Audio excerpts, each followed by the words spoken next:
carta del autor anónimo. ¿Por qué autor anónimo? No hay certeza en los biblistas quién es el real y verdadero autor de esta carta a los hebreos.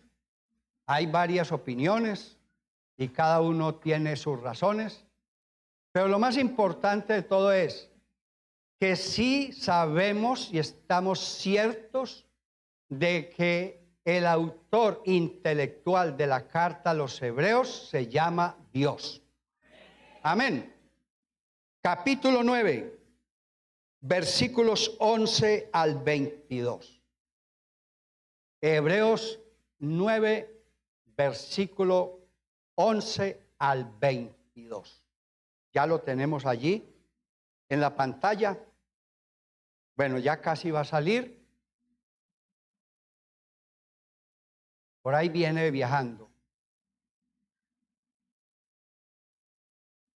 Amén. Ya casi, ya llegó. Gloria al Señor Jesús. Bien, vamos a leer alternadamente y por aquí alguien, buen lector o buena lectora, nos ayuda con la parte correspondiente al versículo que ustedes responden. Gracias. Versículo 11.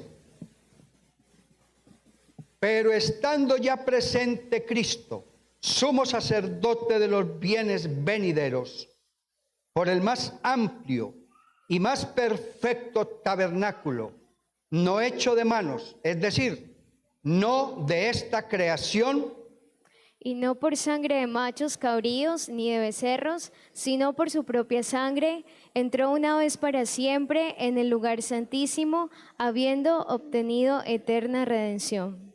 porque si la sangre de los toros y de los machos cabríos y las cenizas de la becerra rociadas a los inmundos santifican para la purificación de la carne, cuánto más la sangre de Cristo, el cual mediante el Espíritu eterno se ofreció a sí mismo sin mancha a Dios, limpiará vuestras conciencias de obras muertas para que sirváis al Dios vivo. Así que por eso es mediador de un nuevo pacto, para que interviniendo muerte para la remisión de las transgresiones que había bajo el primer pacto, la ley, los llamados reciban la promesa de la herencia eterna. Porque donde hay testamento es necesario que intervenga muerte del testador. Porque el testamento con la muerte se confirma, pues no es válido entre tanto que el testador vive. De donde ni aun el primer pacto fue instituido sin sangre. Porque habiendo anunciado Moisés todos los mandamientos de la ley a todo el pueblo, tomó la sangre de los becerros y de los machos cabríos con agua, lana, escarlata e hisopo, y roció el mismo libro y también a todo el pueblo, diciendo, esta es la sangre del pacto que Dios os ha mandado. Y además de esto, roció también con la sangre el tabernáculo y todos los vasos del ministerio. Y casi todo, es purificado según la ley con sangre, y sin derramamiento de sangre no se hace remisión. Bueno, vamos a tratar de dilucidar ese tema que es una doctrina fundamental para la salvación, como es la sangre. La sangre, como ustedes bien lo saben, llama mucho la atención, sobre todo para los que nos accidentamos, alguna vez tuvimos una cortada o algún accidente y empezó de nuestro cuerpo, de algún miembro de nuestro cuerpo, a fluir la sangre. Y todos nosotros inmediatamente entramos en la alerta, porque si hay algo que llama la atención y trae para la gente preocupación es la sangre. Tanto que cuando alguien va a ser sometido a una operación quirúrgica de alto riesgo, se piden donantes. Primero se hace un chequeo qué tipo de sangre tiene la persona y entonces se hace una convocatoria, un pedido, una solicitud. Se necesita tipo de sangre. Vamos a poner el ejemplo de la sangre más escasa. Yo no sé si la hermana está de acuerdo. La sangre más escasa es tipo O negativo, ¿cierto?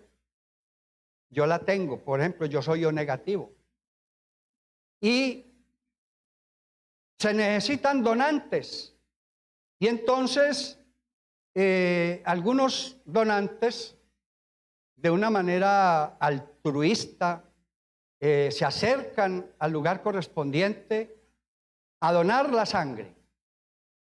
Y hay mucho agradecimiento en la persona beneficiada, la persona que va a ser operada y la familia. Y entonces se manifiesta ese agradecimiento porque si no hubiera sido por ese donante o por esos donantes, quizá esa persona había muerto. Y entonces se dice, fulano de tal donó su sangre y le salvó la vida a tal persona. Bueno, eso es cierto. Uno a través de una donación de sangre le puede salvar la vida física a cualquier persona. Pero lo que no puede la sangre nuestra es salvar un alma para salvación, para Dios. Eso sí, la única sangre posible que puede salvar no solamente una vida, sino que puede salvar un alma, sin lugar a dudas, es la sangre de Cristo. Esto os escribo por si alguno hubiere pecado. Y si alguno ha pecado, la sangre de Cristo nos limpia de todo pecado. Entonces ahí es donde está la respuesta a la pregunta de ese himno. ¿Eres limpio en la sangre? La única manera en que uno puede ser limpio de sus pecados, de su naturaleza adámica, de su naturaleza simplemente carnal, de lo que se conoce como la naturaleza del viejo hombre, lo único que puede cambiar de esa naturaleza pecaminosa, adámica y carnal a una persona es la sangre de Cristo. Porque la sangre de Cristo tiene poder. Poder para perdonar el pecado de la humanidad. Y vamos a mirar ahora cuáles son los efectos o los resultados de la sangre de Cristo. Es un tema que hoy día poco se predica en las iglesias, porque parece que hoy día como que se hace el diagnóstico de necesidades en la gente y entonces como que desde los púlpitos y los predicadores se han estado ocupando mucho en tratar de resolverle los problemas que aquejan a la humanidad contemporánea. El humanismo entra allí a hacer un aporte y entonces se dice, hoy día las personas están enfermas de estrés, de ansiedad. Hoy día las personas tienen síndrome de no poder dormir, la apnea del sueño. Hoy día las personas están enfermas de esquizofrenia y de otro sinnúmero de enfermedades. Hoy día la gente está sufriendo de depresión y entonces se trata de buscar la manera cómo ayudarle a resolver ese problema, digámoslo, psicológico, ese problema anímico, ese problema de las emociones, de los afectos, etcétera, etcétera. Y entonces se busca el remedio para la enfermedad donde no lo hay.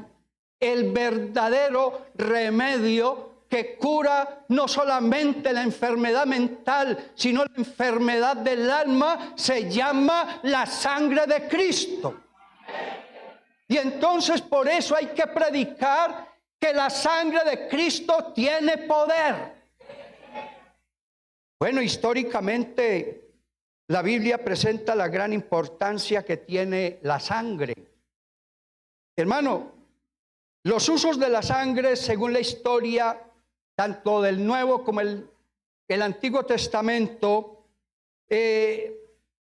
comienza cuando se presentan los sacrificios ofrecidos a Dios como resultado de Dios traerle solución al problema de los que habían transgredido el mandamiento, los que habían desobedecido la ley, porque había una sentencia que era una declaración de Dios: el que no ponga por obra la ley debe morir irremisiblemente. Y entonces Dios, mirando cómo la ley no podía transformar, no podía cambiar a la gente seguía transgrediendo, la gente seguía desobedeciendo la ley de Dios a través de Moisés, y la gente moría. Y entonces era irremediable, no había esperanza, no había escapatoria. Pero Dios, que no quiere la muerte del pecador, sino que el pecador se arrepienta y viva, entonces Dios estableció la ley de los sacrificios. O sea que, como dice en el versículo 22 que leímos, y casi todo es purificado según la ley con sangre, y sin derramamiento de sangre no se hace remisión de pecados. Entonces Dios le dio al hombre como la válvula de escape para que no muriera. Y esa válvula se llama la sangre. Ahora, la sangre se rociaba solemnemente sobre el altar y el propiciatorio, porque la sangre es la que hace la expiación por el alma. Se daba la vida de la víctima, que siempre era un cordero, una becerra o un animal vacuno. Se ofrecía, se derramaba su sangre y se llevaba como ofrenda al propiciatorio. Y esto era para cubrir, no para perdonar, simplemente era para cubrir el pecado, y la persona se salvaba de morir. O sea que una víctima era ofrecida como sustituta de aquel que había cometido el pecado de no haber obedecido el mandato de Dios. Ahora, la sangre es el vínculo más sagrado del Cordero de Dios, que nos limpia de todo pecado. Yo pienso, hermano, que Dios, en su sabiduría, Él conocía nuestra debilidad humana, y Él sabía que si Él continuaba bajo el primer pacto, el pacto de la ley, no alcanzarían víctimas, no habría tal número de corderos, de becerras, o de ovejos, o de cabros, que pudiesen ser ofrecidos, porque, hermano, el pecado sobreabundó. Y como el pecado sobreabundó, también sobreabundó la gracia de Dios. Y entonces, hermano, como no habría suficiente cantidad de corderos o de víctimas sustitutas que pudiesen cubrir el pecado del hombre para que el hombre no muriera, entonces Dios estableció un nuevo pacto. Y ese nuevo pacto se llama la gracia.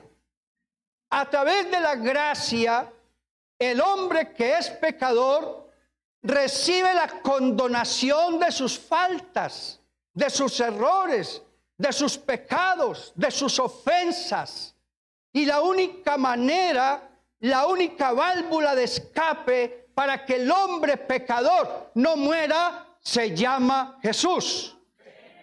Porque de tal manera amó Dios al mundo, que ha dado a su Hijo unigénito, para que todo aquel que en Él crea no se pierda, sino que tenga vida eterna.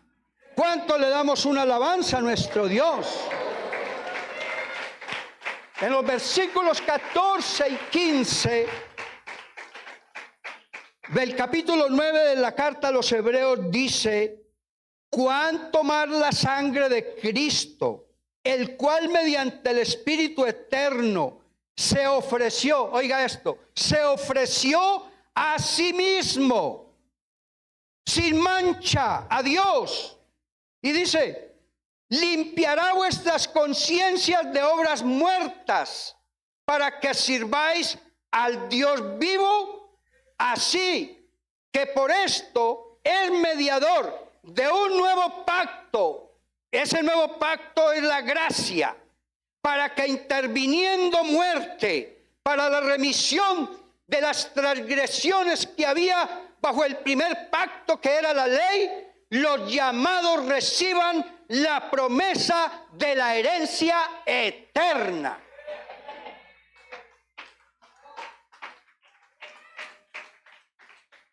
Esto y muchas más razones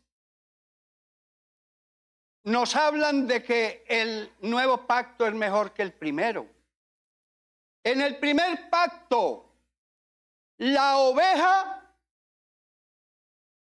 muere por el hombre. Y en este nuevo pacto llamado la gracia, el hombre, el Hijo del hombre, que es Cristo, muere por sus ovejas, que somos nosotros. Aleluya. Qué maravilloso es ese nuevo pacto. Todos los elementos constitutivos de ese santuario terrenal que había bajo el viejo pacto de la ley. Me explico: la fuente de bronce, los panes de la proposición, el arca del pacto o de la alianza, los elementos que habían allí, los candelabros, los elementos con que estaba hecha el arca del pacto, oro fino, madera de acacia, y todo lo que rodeaba el lugar santo, el lugar santísimo, se cumplen porque eran tipo de Cristo. Cuando Cristo viene a la tierra, se cumplen todas aquellas cosas que estaban escritas bajo el primer pacto, y ahora en Cristo Jesús nosotros podemos decir que tenemos entrada libremente a ser partícipes de la misericordia, la gracia y sobre todo de la herencia eterna allá en los cielos, que Cristo ha preparado para los que le invocan de veras. Alabanzas al nombre de Jesús.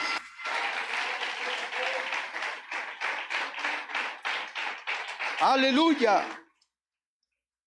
Yo les hablaba de los resultados del derramamiento de la sangre de Cristo. El primer resultado es que la sangre de Cristo trae a la tierra paz y reconciliación. Vamos a Colosenses capítulo 1, versículos 15 al 23. En Colosenses 1, 15 comienza el apóstol Pablo a darle el lugar que para Pablo y para esta iglesia que cree en la eficacia y en la doctrina de la unicidad y en la doctrina de que Jesucristo es el verdadero Dios y la vida eterna en toda su magnitud. Entonces dice Pablo allí, hablando de Jesús, Él, singular, Él, no ellos.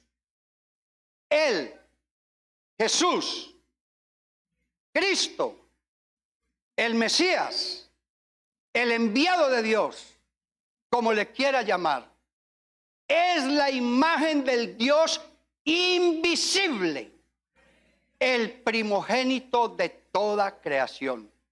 Siguiente. Porque en Él, recalcamos en este singular, porque en Él fueron creadas todas las cosas, las que hay en los cielos, las que hay en la tierra, visibles e invisibles, sean tronos, sean dominios, sean principados, sean potestades. Todo fue creado por medio de Él y para Él. Verso 17. Y Él, Jesús, es antes de todas las cosas, y todas las cosas en Él subsisten. Y esto que sigue me enamora más. Y Él es la cabeza del cuerpo, que es ¿qué? La iglesia. El que es el principio, el primogénito de entre los muertos, para que en todo tenga la preeminencia. Por cuanto agradó al Padre que en Él habitase toda plenitud, y por medio de Él, no por otro mediador. La Biblia dice que hay un solo Dios y un solo mediador entre Dios y los hombres, Jesucristo hombre. Y por medio de Él reconciliar consigo todas las cosas, así las que están en la tierra como las que están en los cielos, haciendo la paz mediante la sangre de su cruz. Y vosotros también, que erais en otro tiempo extraños. Esto es para usted, amiga, amigo, que todavía no tiene a Cristo en su vida. En otro tiempo erais extraños y enemigos en vuestra mente, haciendo malas obras. Ahora, en este nuevo pacto llamado la gracia, os ha reconciliado en su cuerpo de carne por medio de la muerte, para presentaros santos y sin mancha e irreprensibles delante de Él.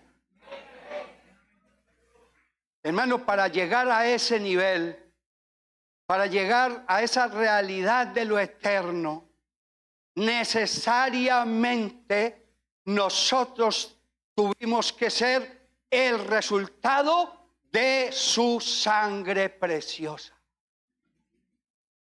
Como dice el coro, la sangre de Cristo tiene poder. Tiene poder para liberar. Tiene poder para reconciliar.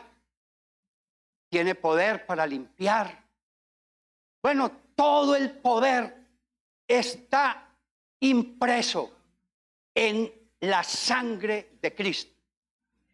Nada ni nadie pudo hacer ni antes, ni lo hará en el futuro, ni lo puede hacer hoy por nosotros si no está dentro del contexto de la sangre de Cristo. Por eso, aún desde el antiguo pacto, Moisés, todo lo que se consagraba para Dios, todos los vasos, utensilios que hacían parte del santuario, incluido el sacerdote y el sumo sacerdote, tenía que ser rociado con la sangre. Porque todo es purificado por medio de la sangre. Aleluya. Entonces, ¿somos o no el resultado de la sangre de Cristo? Gloria al Señor, quien nos ha reconciliado. Ahora, otro resultado del derramamiento de la sangre de Cristo. Nosotros, a través de la sangre de Cristo, somos protegidos de la ira de Dios. Ustedes recuerdan, así para usar solamente un ejemplo, cuando el pueblo de Israel ya estaba Dios determinando hacerlos salir de Egipto para llevarlos a la tierra prometida. En la antesala de la salida, para ellos ir hacia la libertad y rendirle culto a Dios, como ellos lo querían, hubo la necesidad de sacrificar por cada familia de los judíos un cordero. ¿Y qué hacían con la sangre de ese cordero? Colocaban una señal en la puerta de la casa donde había una familia de los judíos. ¿Y qué era la orden de Dios? Matar a todos los primogénitos. Pero había algo que impedía la muerte: la sangre. ¿Ah? Entonces venía la ira de Dios sobre Faraón, sobre su ejército y sobre todas las personas de Egipto. Y entonces, donde no había la señal de la sangre, mataba al primogénito. Pero, hermano, la palabra del Señor nos dice que así como el Señor tuvo misericordia y se apaciguaba la ira de él, y no moría el primogénito de su pueblo, de los judíos, a través de la sangre, la Biblia también nos dice para nosotros en Romanos capítulo 5, versículos 9 y 10.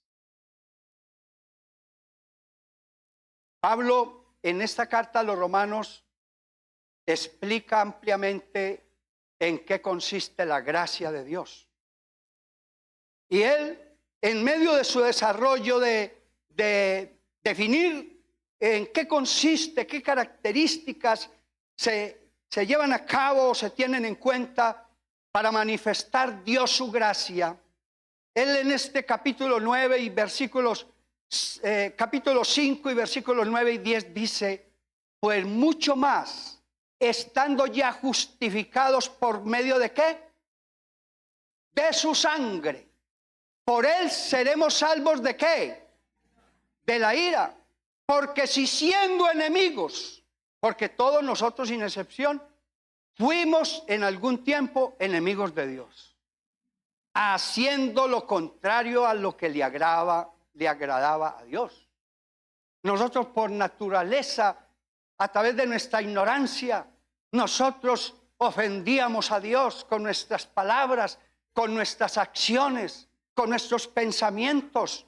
Nuestro camino era de continuo al mal, siempre nosotros llevándole la contraria a Dios, rechazando la oferta y el llamado de Dios. Pero ahora, hermano, aunque siendo enemigos, fuimos reconciliados con Dios por la muerte de su Hijo, mucho más, estando reconciliados, seremos salvos por su vida. Alabanzas al nombre de Jesús.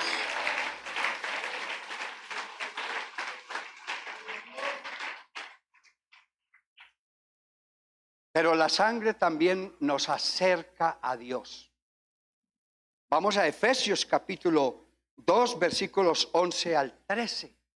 A ver qué nos dice Pablo allí en esa carta a los Efesios, capítulo 2, versículos 11 al 13. Dice, por tanto, y hoy estamos en un acto de recordar. Amén. Dice la frase, recordar es vivir. Nosotros estamos ahora en un acto de recordar. Y ahorita les voy a decir qué es lo que vamos a recordar. Hermano, por tanto, acordaos de que en otro tiempo vosotros, los gentiles, en cuanto a la carne, erais llamados incircuncisión por la llamada circuncisión hecha con mano en la carne.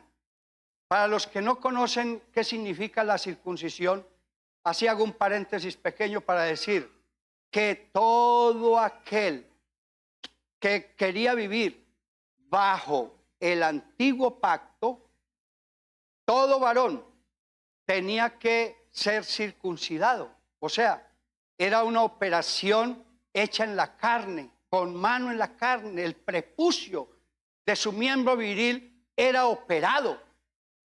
Y a través de esa operación, de esa señal de la circuncisión, la persona quedaba bajo el gobierno y la dirección de la ley mosaica. Ahora, nosotros en cuanto a la carne éramos llamados incircuncisión, porque creo que a ninguno de los que hay conmigo, varones, hemos sido circuncidados, a no ser por algún motivo de salud, qué sé yo, pero nunca con propósitos de acercarnos bajo la dirección de Dios. No, porque estamos tan alejados de Dios que ni sabíamos, ni nos preocupaba mucho saber qué significaba la circuncisión. Y mucho menos cuando alguien nos explicaba que era una operación del prepucio, mucho menos. Entonces, éramos ajenos, aleluya. Y el verso siguiente, en aquel tiempo estabais sin Cristo, alejados de la ciudadanía de Israel y ajenos a los pactos de la promesa, sin esperanza y sin Dios en el mundo. Pero ahora, hermano, este versículo me suena a música. Suena muy agradable a mis oídos. Me llena el alma, me satisface, me hace sentir privilegiado. Pero ahora en Cristo Jesús, vosotros que en otro tiempo estabais lejos, habéis sido hechos cercanos por la sangre de Cristo. Alabanzas a su nombre.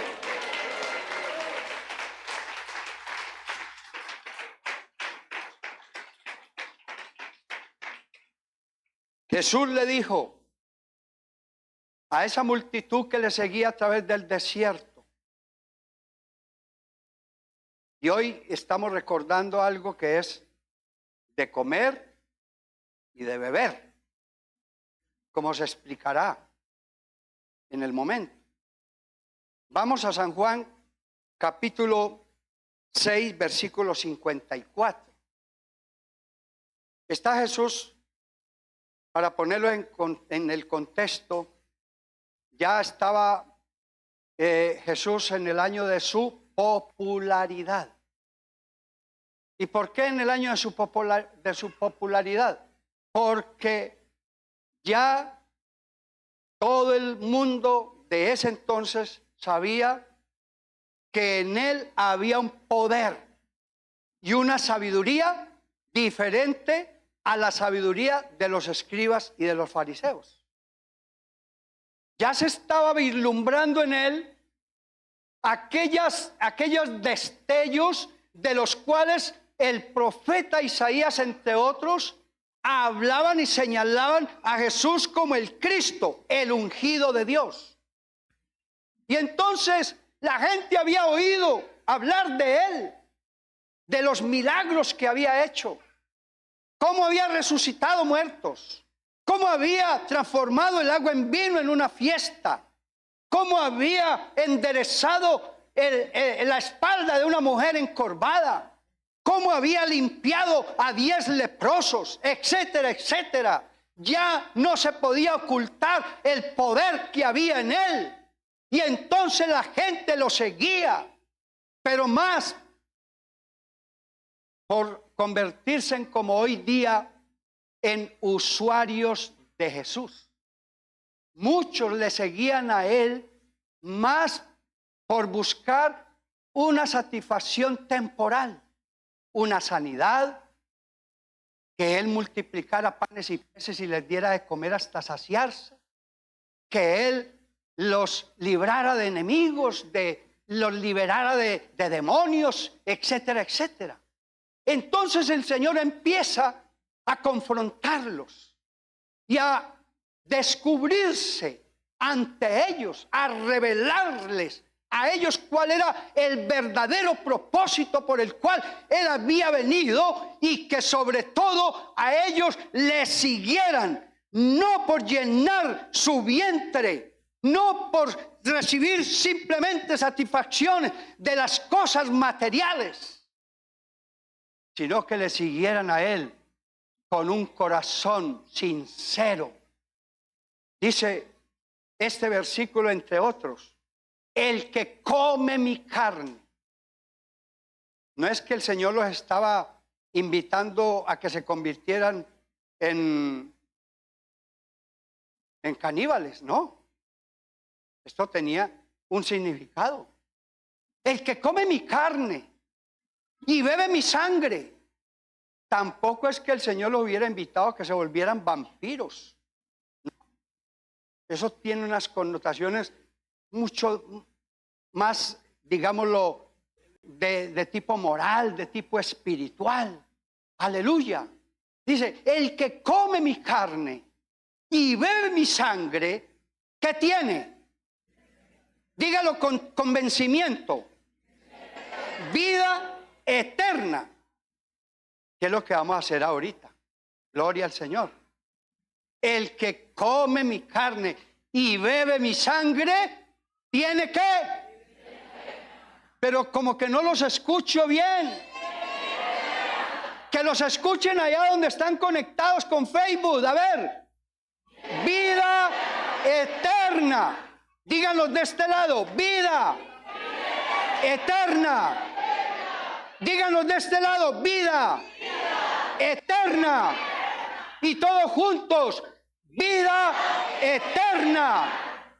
Y yo, dice Jesús, le resucitaré en el día postrero.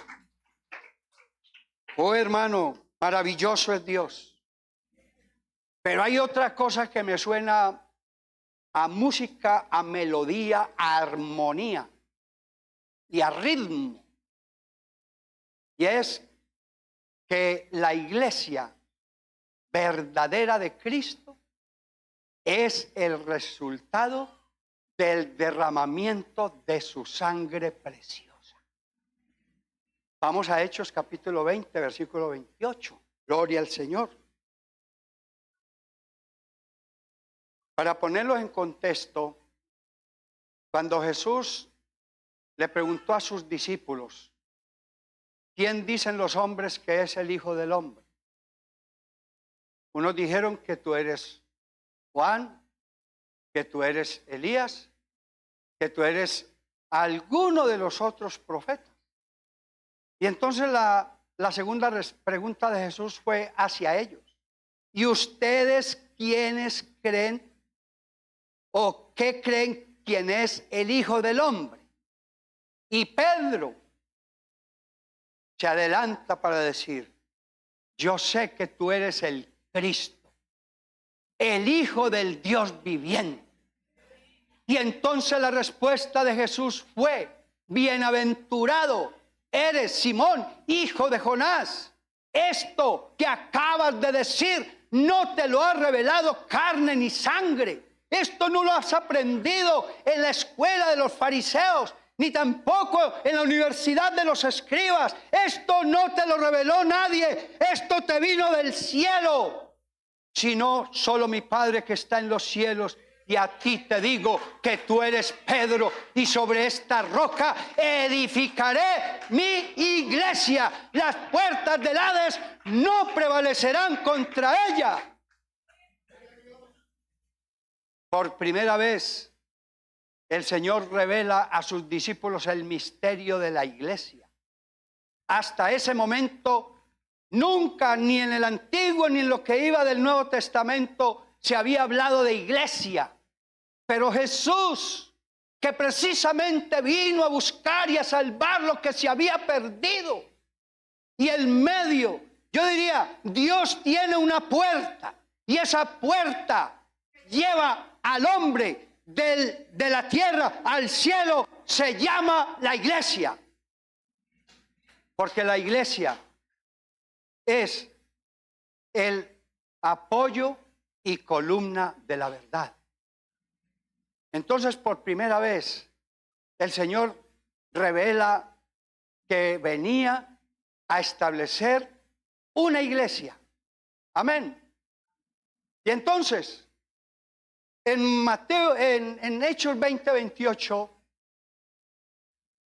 dice: por tanto, mirad por vosotros y por todo el rebaño en que el Espíritu Santo os ha puesto por obispos para apacentar la iglesia del Señor, la cual Él, Cristo, ganó por su propia sangre. Hermano, usted es el resultado de la sangre de Cristo.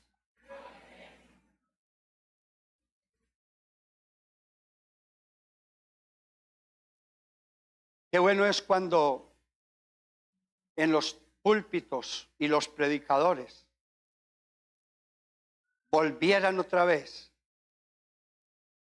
a predicar, hermano, acerca de la sangre de Cristo, de todo lo que significa la reconciliación, la expiación, la remisión, el sacrificio y todo lo que viene como beneficio de la cruz en el Calvario, donde Jesús fue crucificado. Hermano, tendríamos hogares unidos. Tendríamos una iglesia unida. Tendríamos una sociedad mejor. Tendríamos cristianos sinceramente convertidos a Dios. Y no tendríamos que estar lidiando como hoy día con divorcios, con enemistades, con pleitos, con celos, contiendas, disensiones, herejías, enemistades y cosas semejantes. Hermano, todas esas cosas que son como las obras de la carne, hermano, lo único que tiene poder para darle la solución y encauzar y llevarla y ponerla en la mejor parte de la historia es la sangre de Cristo.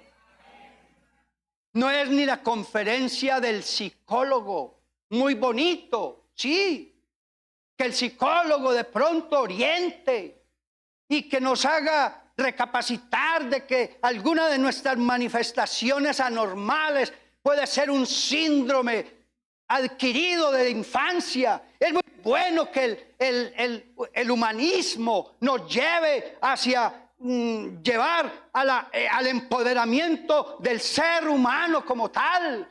Es muy bueno todo ese tipo de conferencias que ayudan a mejorar nuestra relación, pero solamente para esta vida presente aquí en la tierra.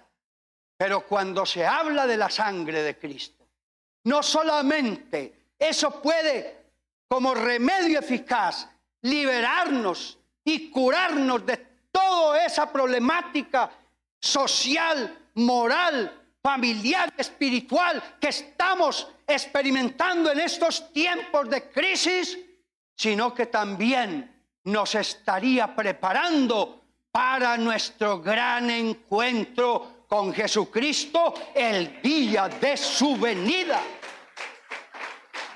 Y ahí les voy a dejar el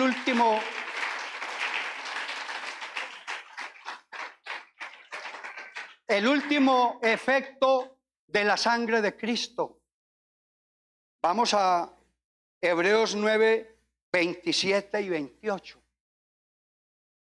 En Hebreos 9, 27 y 28, dice el autor de esta carta: y de la manera que está establecido para los hombres que mueran una sola vez, y después de esto el juicio, así también Cristo fue ofrecido una sola vez para llevar los pecados de muchos, y aparecerá por segunda vez sin relación con el pecado. ¿Y qué dice al final? Dígalo con convencimiento: para salvar a los que le esperan. Para salvar a los que le esperan. Recalco y póngale allí con resaltador del color que usted quiera, que más le guste. Así también Cristo fue ofrecido una sola vez para llevar los pecados de muchos, y aparecerá por segunda vez sin relación con el pecado para salvar a los que le esperan. Aleluya.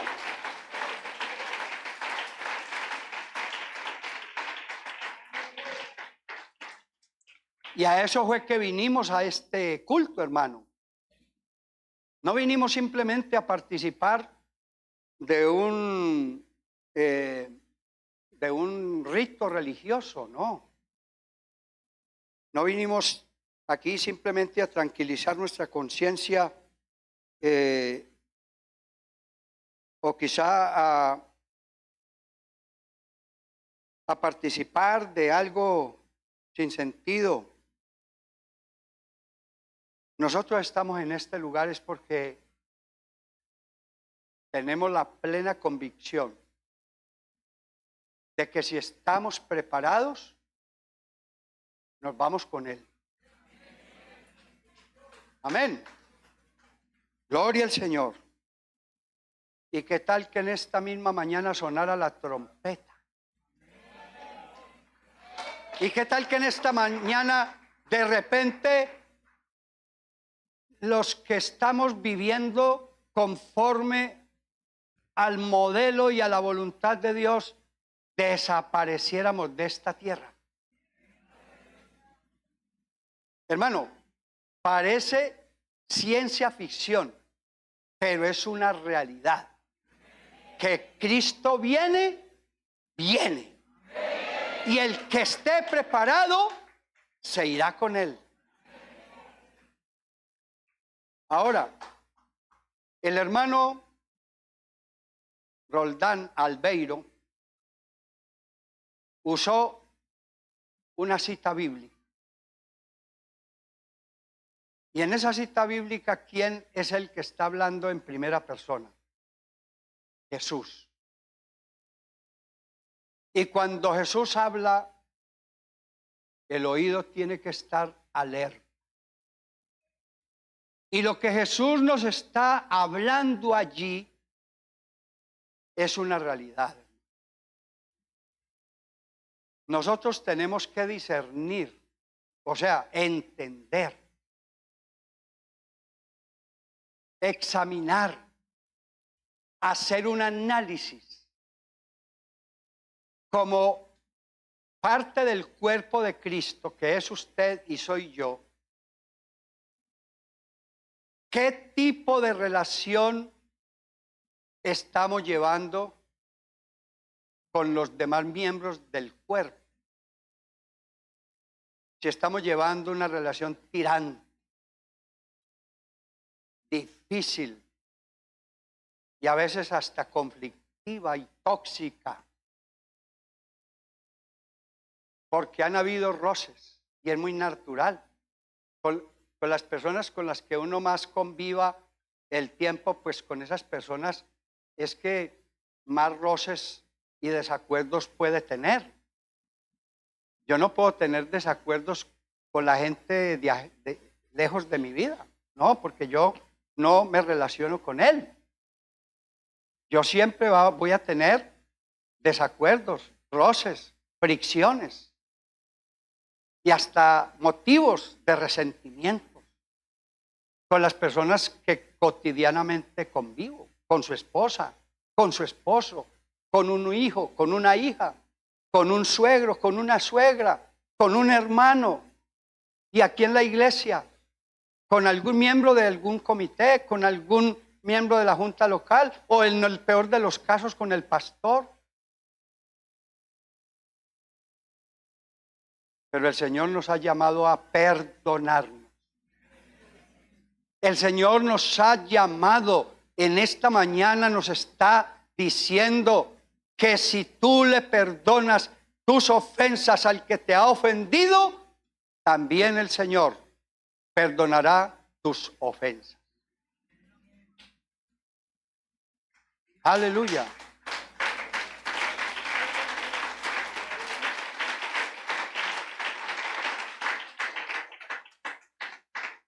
Y no solamente perdonar de palabra, sino de hecho. Hermano, yo te perdono y mañana ni siquiera lo volteé a ver. No, usted lo que estaba haciendo era una comedia. Usted estaba manifestándose de una manera muy hipócrita. Hermano, el que perdona, aunque no pueda olvidar, pero restablece una relación a través de una unidad en el amor de Cristo, de una reconciliación. ¿Qué dicen los esposos? Cuando hemos tenido desacuerdos, que los hay, seguramente que sí. No hay hogar perfecto. Han habido roces, han habido disgustos, posiblemente ofensas. Y a veces uno en la calle dice, eso que me hizo no tiene perdón de Dios y yo tampoco voy a perdonar. Pero hermano, el Señor nos llamó a reconciliarnos. El Señor nos llamó a paz. Y para reconciliarnos no basta simplemente con decirlo de labios para afuera. Hay que manifestarlo a través de nuestras acciones. Ese es el verdadero perdón. Es un amor incondicional.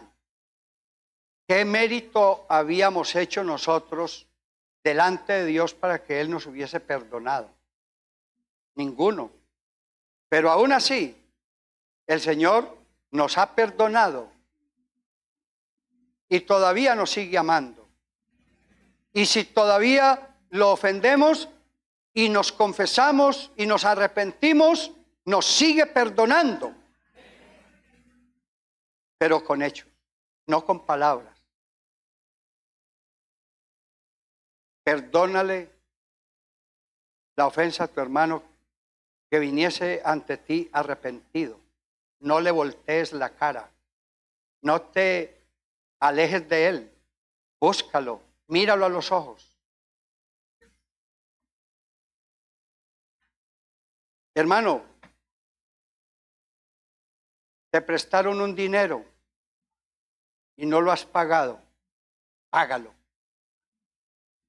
Ponte a paz con tu hermano. ¿Tienes por ahí algo todavía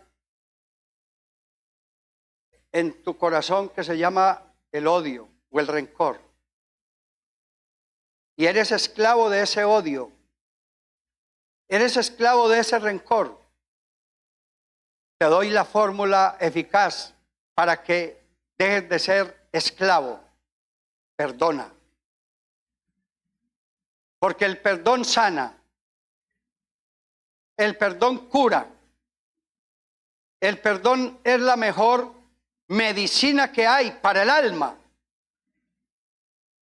Una persona sonriente, una persona saludable, una persona feliz es la persona que no tiene cuentas ni deudas con nadie. Y a eso el Señor nos ha traído en este final de año. Aleluya, para que nos perdonemos. Y yo voy a hacer algo muy atrevido, pero necesario. ¿Estamos de acuerdo o no? Que antes de participar, eso sí, que no sea un momento de oportunismo, de emocionalismo, sino algo que verdaderamente lo sientes de corazón. Que si hay un hermano, una persona aquí presente o ausente, que tú en esta misma mañana te acerques a esa persona, le des un fuerte abrazo. Un abrazo donde le transmitas el amor, el cariño que tú recibiste cuando Jesucristo te abrazó. Y que te acerques a tu hermano y le digas: hermano, si te ofendí, perdóname. O si tú eres más humilde que el otro y fue el otro el que te humilló, el otro el que te ofendió, acércate a él y dile: hermano, tenía un resentimiento contigo, te perdono en esta mañana. ¿Quién es el primero que lo hace?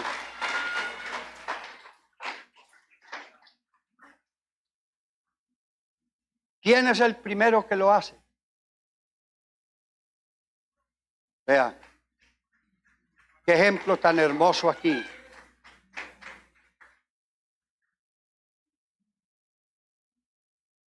Qué ejemplo tan hermoso allá. Qué ejemplo tan hermoso allá.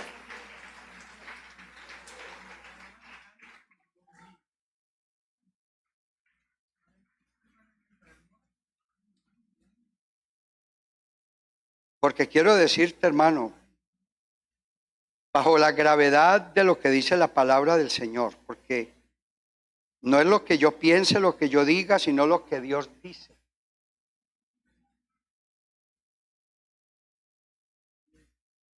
Hay un título por aquí muy maluquito, pero necesario. Abusos en la cena del Señor. Dice Pablo en 1 Corintios capítulo 11, versículo 17. Pero el anunciaros esto que sigue, no os alabo, porque no os congregáis para lo mejor, sino para lo peor. Pues en primer lugar, cuando os reunís como iglesia, oigo que hay entre vosotros divisiones y en parte lo creo. Porque es preciso que entre vosotros haya disensiones para que se hagan probados. Cuando pues os reunir vosotros, esto no es comer la cena del Señor. Oiga esto. Esto no es comer la cena del Señor. Porque al comer, cada uno se adelanta a tomar su propia cena y uno tiene hambre y otro se embriaga. Pues ¿qué? ¿No tenéis casas en que comáis y bebáis? ¿O menospreciáis la iglesia de Dios y avergonzáis a los que no tienen nada? ¿Qué os diré? ¿Os alabaré? En esto no os alabo. Y aquí dice, si alguno va a tomar la cena del Señor, pruébese a sí mismo, porque el que come y bebe indignamente, sin discernir el cuerpo del Señor, juicio come y bebe para sí, por lo cual hay muchos enfermos y debilitados entre vosotros, y muchos, como dice Pablo, duermen. Aquí dormir es muchos mueren. Muchos mueren. Si pues nos examinásemos a nosotros mismos, no seríamos juzgados, mas siendo juzgados, somos castigados por el Señor para que no seamos condenados con el mundo. Así que, hermanos míos, cuando os reunís a comer, esperaos unos a otros. Y si alguno tuviere hambre, coma en su casa, para que no os reunáis para juicio.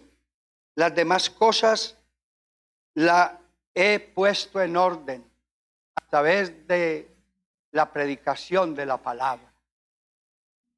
Entonces, hermano, vamos a tener, antes de llamar a los hermanos que van a ser los que van a repartir los elementos constitutivos del partimiento del pan, vamos a hacer una oración. Una oración no mecánica, no una oración religiosa, una oración de acción de gracias, de arrepentimiento, de convicción, de que si el Señor viniera hoy, nosotros estamos preparados para irnos con Él. Que no haya ningún impedimento, que no haya ningún reproche, que el dedo de Dios no nos pueda señalar, sino que sea Dios el que nos apruebe, porque Él es, no yo, ni el hombre, el que tiene autoridad para juzgar, aprobar o desaprobar, sino que es el mismo Dios a través de algo valioso que nos ha dado, que se llama la conciencia. Vamos a invocar el nombre del Señor, pidiéndole a Él que si no estamos preparados, porque no nos hemos reconciliado, porque nos ha dado pena el qué dirán, o simplemente por orgullo, por altivez, por arrogancia, no queremos reconocer que hemos ofendido al hermano, que el Señor tenga misericordia de nosotros. Señor, Padre de toda gracia, tú que nos salvaste de la ira venidera, tú que nos redimiste con tu sangre preciosa y nos has reconciliado, Señor, permite que vivamos reposadamente. Si nuestro corazón no nos reprende, confianza tenemos en Dios. Pero si nuestro corazón nos reprende, todavía no estamos preparados. Si nuestro corazón y nuestra conciencia nos acusan, sabemos que tenemos la palabra que nos va a juzgar. Señor, reconocemos que nos hemos portado mal con el hermano, con la esposa, con el esposo, con el hijo. Ayúdanos, Señor, a hacer un acto de verdadero arrepentimiento.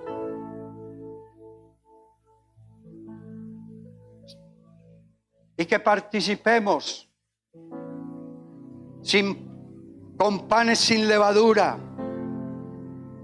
porque la levadura contamina. La levadura es símbolo de algo tóxico, de algo que está haciendo daño, de algo que está afectando la salud espiritual. Tu iglesia, ayúdanos, Señor, a sacar esa levadura de nuestras vidas, de nuestras familias, de nuestros corazones. Ayúdanos, oh Señor. Nos humillamos delante de ti y nos arrepentimos con todo nuestro corazón en el nombre admirable de Jesús. Amén y amén. Aleluya.